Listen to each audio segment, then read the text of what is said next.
Welcome to our channel. Have you ever experienced something so strange it leaves you questioning reality? Well, today's story is one of those moments. As we dive into the unexpected encounter of a British royal guard, prepare yourself for a tale of mystery and tension. Before we get started, I'd love to hear where you're tuning in from. Drop a comment below and let us know. And if you haven't already, make sure to hit that subscribe button, because you won't want to miss tomorrow's special story. Let's get into it. A royal guard's nightmare, the silent scream that followed me. Being part of the British Royal Guard is one of the most unique and demanding roles a soldier can undertake. The training is intense, and the discipline is unmatched. Every day, I put on the uniform with pride, knowing that it represents not only myself, but also centuries of tradition, honor, and the respect of those who have served before me. The rules are clear and simple. Stand still, don't react, and don't move, no matter what happens. This role isn't about self-expression or personal comfort. It's about upholding the legacy of those who have protected the monarchy for generations. It's about discipline in the face of chaos. Tourists approach, some with genuine curiosity, others testing the limits, hoping to provoke a reaction to catch us slipping. But we never do. The Royal Guard is not there for the amusement of tourists, and that's what makes our presence powerful. You can imagine standing there, hour after hour, day after day, with hundreds of people walking by, most of them attempting to make you laugh, shout something silly, or even pull faces at you. Children giggle, adults laugh at their own jokes, and drunks try to test your patience. But we stand unwavering, no matter what, because we understand that it's not about us. It's about maintaining the dignity of the Royal Guard and the respect for the institution we serve. I have served in the military for many years, 2 tours in Iraq and 1 in Afghanistan. My mother, of course, never liked the idea of me being in combat zones, but she was relieved when I was offered the position of Royal Guard. It was a safer post, away from the chaos of war, and it allowed me to serve in a way that protected others, rather than fighting on the front lines. But while the role may have been less dangerous, it wasn't without its challenges. Most days were honestly mundane. The same routines, the same jokes from tourists, and the same stoic expressions we were required to maintain. But it wasn't about the boredom, it was about the honor of the position. The pay was steady, yes, but more importantly, the pride I felt in being part of such a prestigious tradition was something that couldn't be measured in dollars. Every time I stood at my post, I was reminded of my duty, to uphold the respect and dignity of the monarchy. However, one shift, in 2012, at the Tower of London was different. It began like any other day, hot, bustling, with tourists snapping photos, children trying to provoke smiles, and the occasional drunkard testing my patience. But then I noticed her. Amidst the crowd, she stood apart. While the others wore the typical tourist shirts, she was dressed in plain black, her posture rigid, and her eyes locked on me. At first, I thought she was just another curious onlooker, but there was something unsettling in the way she never moved, never shifted her weight, even in the oppressive heat. As the minutes turned to hours, her presence remained. The other tourists wandered off to find shade, but she stayed, her gaze never leaving mine. It was as if she was trying to test me, but I was trained to maintain my discipline. No matter how bizarre the situation, we stood our ground, focused on the task at hand. But as she moved toward me, something felt different. Her movements were slow, deliberate, as though each step was calculated. She stopped mere inches from me, and for the first time, I felt a twinge of unease. Her gaze was empty, lifeless. She tilted her head slowly, left to right, almost as if assessing me. Then, without warning, her body began to tremble, as if she were freezing in the heat of the summer sun. Her mouth opened, but no sound came out. It was as though she were screaming without ever making a sound. I had faced all sorts of challenges in my military career, but this was something beyond my experience. This was not just a prank. It was unsettling, unnatural. In those moments, I relied on my training, I took 10 steps back as I was taught to do if anyone crossed into my space. But when I turned around, she was there again, just inches from me. The same vacant stare, the same silent scream. I did what I had been trained to do. I raised my bayonet. It was a tool I never wanted to use, reserved only for the most extreme situations, but I could feel the threat in the air. The moment I pointed, the blade at her chest, she stopped. Her body ceased trembling. She straightened up, snapped her mouth shut, and stepped back without a word. The tension in the air lifted, and she turned, disappearing into the crowd without a trace. I stood there, shaken, my heart racing. It wasn't the usual tourist mischief. This was something else, something that challenged everything I had been trained to handle. But the discipline of the Royal Guard kept me grounded, and I finished my shift, as always, with unwavering focus. As I stood there, staring into the crowd where she had vanished, I couldn't shake the feeling that something was wrong. The usual noise of tourists and chatter filled the air again, but it all felt distant, almost muffled, as if I were submerged underwater. My hands trembled slightly, the cold sweat starting to form under my uniform. I had faced the heat of battle, the fire of gunshots and explosions, but none of it had prepared me for what had just transpired. I glanced around at my fellow guards, their faces stoic as always, but I could tell they hadn't noticed what had happened.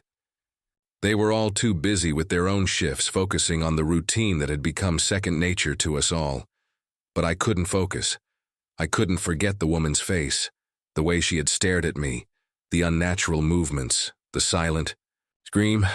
Something in me knew that she wasn't just some tourist playing a game. This was something otherworldly. The rest of my shift passed in a blur. I stood at my post, just as I was trained to do. But my mind was elsewhere. Every time the crowd shifted around me, every time someone came too close, I felt a jolt of panic. I was hyper-aware of every movement, every breath of wind, every slight shift in the air. I kept expecting her to return, to appear from the sea of faces, and repeat whatever bizarre ritual she had performed. But she never did. When my shift finally ended, I felt a wave of relief wash over me. I was free to leave, free to escape the strange tension that had gripped me all day. But as I walked back to the guard room, I couldn't shake the image of her face. I tried to tell myself it was just an odd encounter, a fluke. Maybe she was mentally unwell, maybe it was all in my head. But deep down, I knew it wasn't that simple. Something had felt off, and I couldn't ignore it. As I entered the guard room, I began to recount the events to my fellow guards, expecting laughter or disbelief. They were used to hearing exaggerated stories from the new recruits, the ones who hadn't yet learned to handle the stress of the job. But as I spoke, the room fell silent. Every eye in the room was on me, their expressions unreadable. "You didn't speak to her, did you?" the shift commander asked, his voice tight with tension. I could see the fear in his eyes, a fear that was rare among the seasoned guards. I shook my head, the lie slipping out before I could even think about it. "No, sir, I didn't." He exhaled sharply, his face pale. "Good. If she ever comes back, don't engage with her, understood?" I nodded, my heart racing. There was something in his voice, something that made me feel even more uneasy. I tried to push the thoughts aside, convincing myself that it was just a fluke. But I couldn't forget, and for the next few days I found myself scanning every crowd, half expecting her to return. But she never did. Time passed, and I tried to put the incident out of my mind.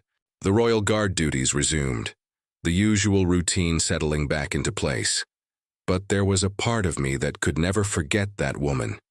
The way she had moved, the unnatural tremors, the silent scream. It was as if she had been a part of something much bigger than I could comprehend. And then, one night, it happened again.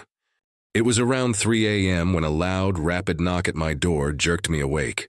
My heart skipped a beat as I sat up, still groggy from sleep. I nudged my girlfriend, but she didn't stir. The knocking came again, faster this time. Reluctantly, I swung, my legs off the bed, and stumbled to the door, peering through the peephole. Nothing. I waited a few moments, wondering if it was just some prank, but then the whispering started. Soft at first, distant. 10, 9, 8. The voice was low and haunting, the words dripping with an eerie cadence. I spun around, my breath catching in my throat. No one was there. The whispering continued, now louder, more frantic. 10, 9, 8. My hands shook as I reached for my phone, trying to call for help. But the whispering didn't stop. It echoed in the hallways, repeating the same numbers over and over again. 10, 9, 8. I pressed my ear to the door, feeling the chill of the air seep through the cracks. The whispering grew louder, but when I turned back to the hallway, there was nothing. Just an empty, silent corridor. My heart pounded in my chest as I slowly opened the door, my fingers trembling as I stepped into the darkness.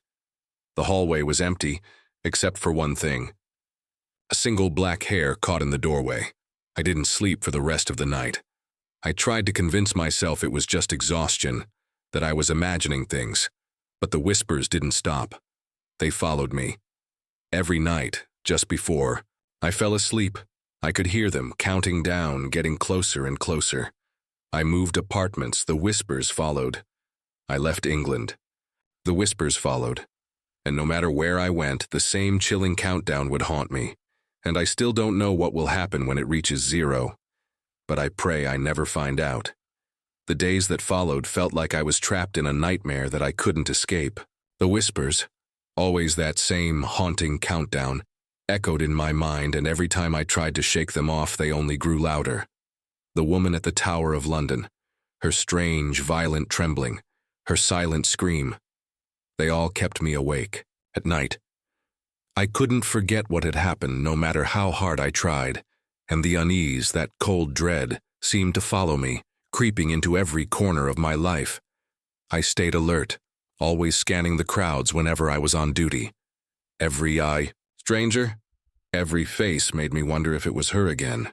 What had she wanted? Why had she acted like that? My mind raced with questions, but I couldn't find any answers. The guards around me, my fellow soldiers, noticed the shift in my behavior. I wasn't the same after that day.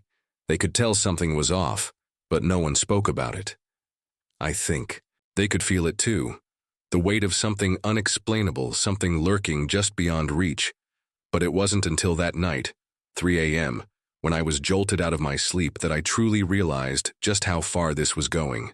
The knocking started again, rapid, frantic. It was so loud it rattled the walls of my apartment. My girlfriend stirred next to me, mumbling in her sleep, but I couldn't ignore it. The same sharp, quick knocks that had haunted me before, echoing through the silence of the night. Reluctantly, I dragged myself out of bed, the dread pooling in the pit of my stomach. I was exhausted, but something told me that if I didn't check it out, if I didn't face whatever this was, I would never find peace. My hands shook as I walked toward the door. My eyes stayed fixed on the peephole, hoping to find nothing, praying it was a trick of my mind. But when I peered through it, there was no one there. I waited, a heavy silence filling the apartment. I thought maybe, just maybe, I had imagined it. Then it came again. The whispering, low and slow, drifting through the stillness of the night. 10, 9, 8. The countdown was as clear as day, chilling in its precision, in its inevitability. It was like a game, but I wasn't laughing. My heart began to race as the whispers grew louder, more frantic, each number sharper.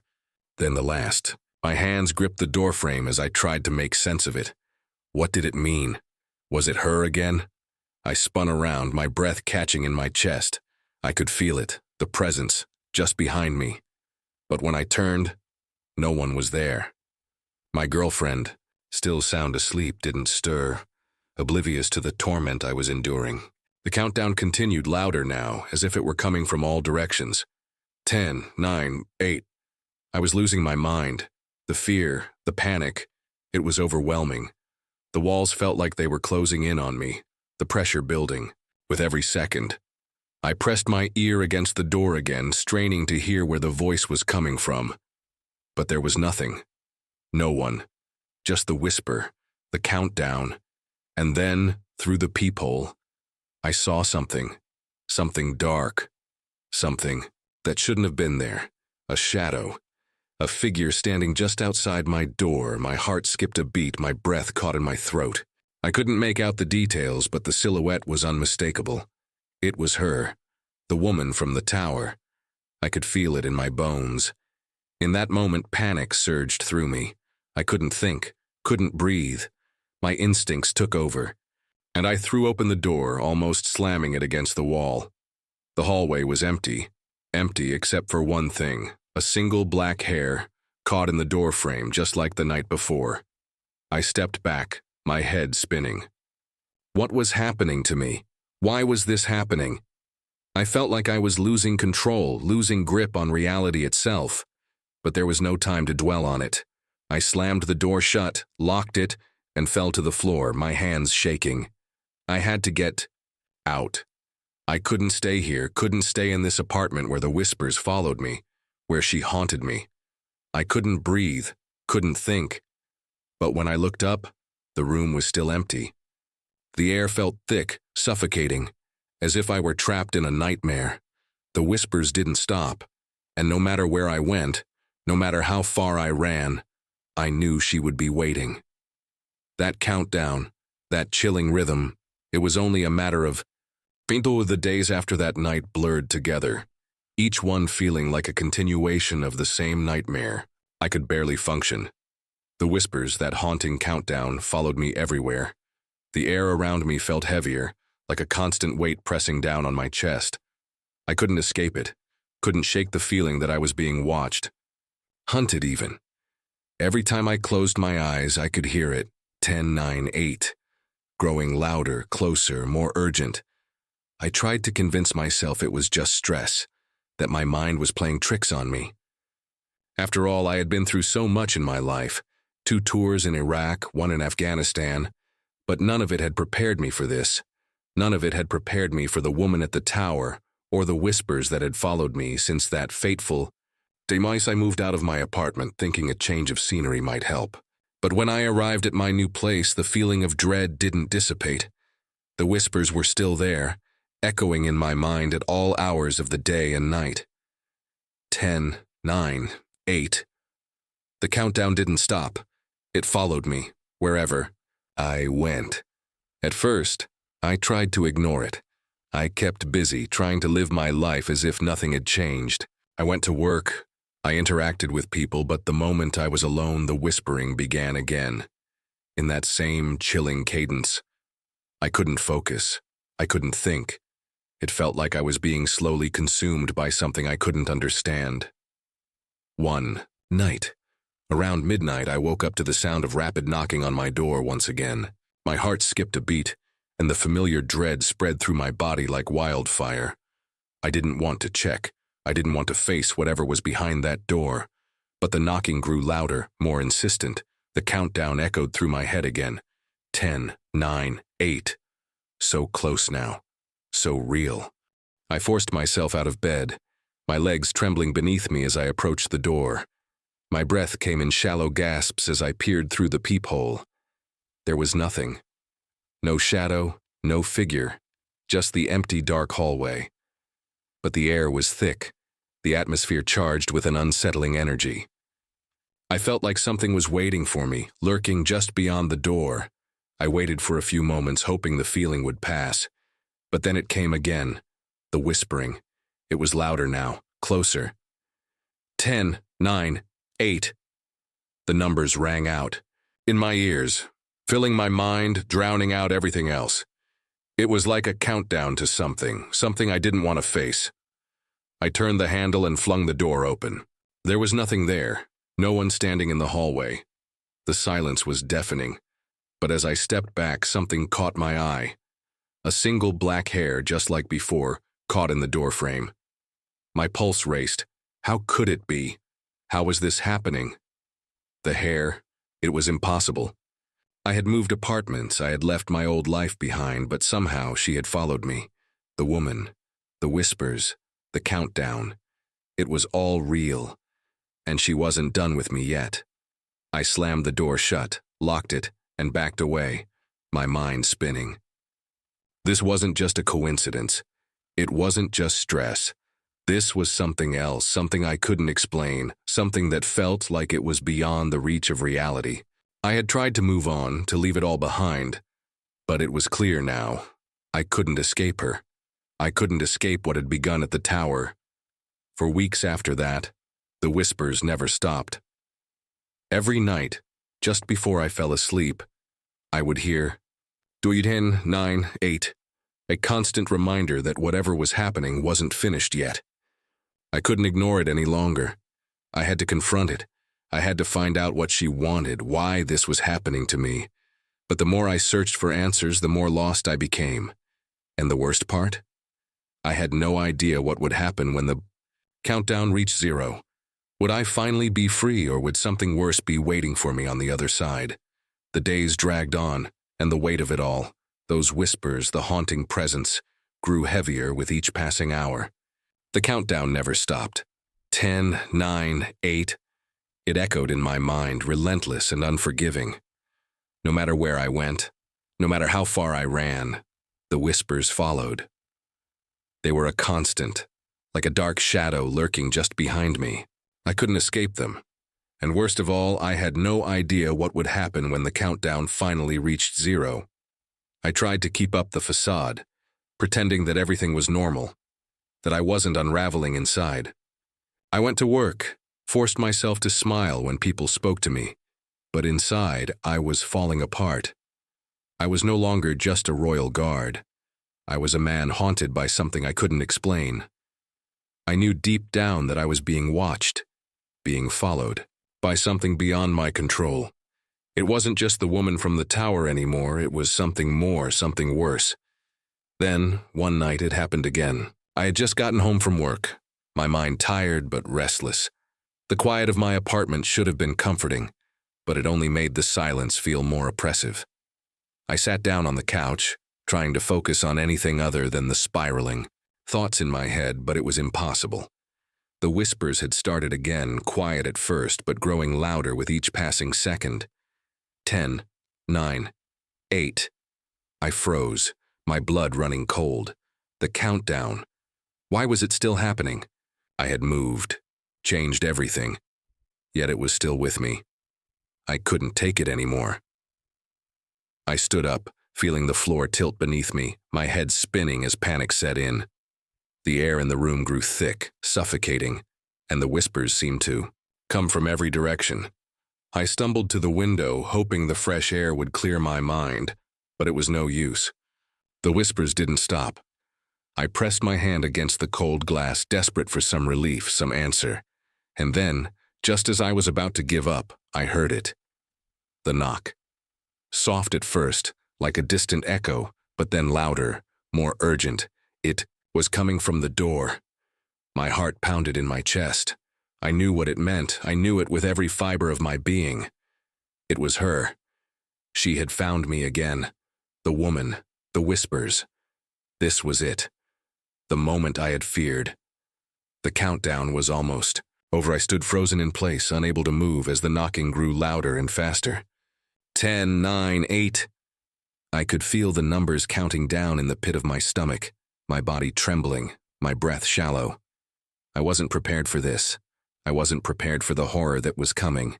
And then, without thinking, I rushed to the door, my hand shaking as I reached for the handle. I pulled it open, and the world outside was dark, empty, silent, as if nothing had changed. But I wasn't alone. There, standing at the threshold of my apartment, was a shadow. Not a person, but something darker, more formless, like a void, in the shape of a figure. I couldn't move. I couldn't speak. The whispers grew louder, echoing in my mind, the countdown finally reaching its end. 10, 9, 8, 7, 6, 5. And then, just as I thought I was going to lose my mind, the whispering stopped. The air fell completely still. My heart raced in my chest, and I stared at the shadow, unable to tear my eyes away. I could feel its presence, cold and suffocating, filling the space between us. The silence was deafening, but the shadow didn't move. It didn't speak. It was just there. I stepped back, heart pounding, eyes wide in terror. What was it? What had it come for? And why couldn't I move, couldn't scream? It was like I was paralyzed, trapped in the very nightmare I had tried to outrun for so long. The countdown had ended, but the terror was just beginning. The shadow took a step forward, slowly, methodically, as though it was in no rush. My legs shook, my mind screamed at me to run, to do anything, but I couldn't. I was frozen, paralyzed by fear, staring into the abyss that was now in my apartment. And then the voice, low and guttural but clear, whispered into my ear, "You can't escape." The room seemed to close in on me, and I felt the air grow colder, darker. I was trapped. There was no way out. And I realized then, with a sinking feeling in my gut, that whatever had followed me from the tower, whatever had been counting down, it wasn't just after me. It had always been after me, and now it had caught me. The shadow loomed closer, its presence suffocating, filling the room with an eerie silence that seemed to stretch on forever. I could feel my pulse pounding in my ears, each beat of my heart, a reminder of my helplessness. The air was thick, colder than anything I had ever felt, and the darkness seemed to grow with every passing second. I had no more strength to fight. My legs refused to move. My arms hung limply by my sides, as though the very essence of my being had been drained away. The whisper, deep, guttural, and impossibly close, seeped into my mind. "You can't escape," it said again, and the words rang through me like a death knell. But then something shifted. A faint glimmer of clarity pierced through the haze of terror. I remembered the training, the discipline I had been taught during my time as a royal guard. Not just the physical posture, but the mental strength, how to face fear, how to resist the chaos. I wasn't just some soldier standing still on a cold street corner. I had survived worse than this, and for the first time in a long while I remembered who I was. I inhaled sharply, pushing against the paralysis that had taken hold of me. My hands trembled, but I reached for the bayonet I kept hidden in the corner. It wasn't the weapon that gave me strength. It was the resolve to not let fear control me, to fight back, to stand firm even in the face of the unknown. I wasn't going to be another victim of this nightmare. The shadow, sensing the shift in my resolve, moved closer, its form growing darker, more defined. But I was ready now. With trembling hands, I lifted the bayonet, pointing it directly at the shadow. "Not today," I whispered, my voice barely audible. And then, the countdown began again, but this time it was different. The numbers, once ominous, now sounded like a warning. 10, 9. The whispering felt farther away, less powerful, as though the shadow itself was being pushed back. 8, 7. I took a step forward, ignoring the freezing cold that seemed to gnaw at my skin. With every step, the whispers faded, the darkness lightened. The shadow trembled as though it were uncertain, no longer sure of its hold over me. 6, 5. The numbers became a distant hum, fading further into the background. And finally, at 1, the shadow vanished. Just like that, the room fell still. The air warmed, the weight lifted. For the first time in weeks, I felt the silence, the real kind of silence, the kind that doesn't come with dread. I stood there for a long moment, panting, my body still trembling, but a sense of relief washed over me. It was over. The whispers had stopped. The presence was gone. I wasn't sure how or why, but I had broken free. But as I turned to leave, a single black hair fluttered to the ground, landing silently at my feet. The countdown was over, but I knew, deep down, that I wasn't completely free. Not yet. Thank you for sticking with us through this chilling journey. We've just wrapped up an eerie tale that's left us all questioning the boundaries between the real and the supernatural. What did you think of the story? The whispers, the countdown, and the terrifying encounter with the shadow? Do you think there's a deeper meaning behind it all? Or was it simply a descent into madness? I'd love to hear your thoughts on what happened and what could come. Do you believe in forces beyond our understanding? Or do you think it's all a trick of the mind? Leave a comment below with your theories or any questions you may have. Were there moments that made you feel genuinely scared? Or did you find yourself trying to piece the puzzle together like I did? If you've ever had an unsettling experience or something you couldn't explain, feel free to share it with us. This is a place for us all to discuss the mysteries that keep us up at night. And if you haven't already, make sure to hit that subscribe button because the next story will keep you on the edge of your seat. I can't wait to read your comments, so let's keep the conversation going.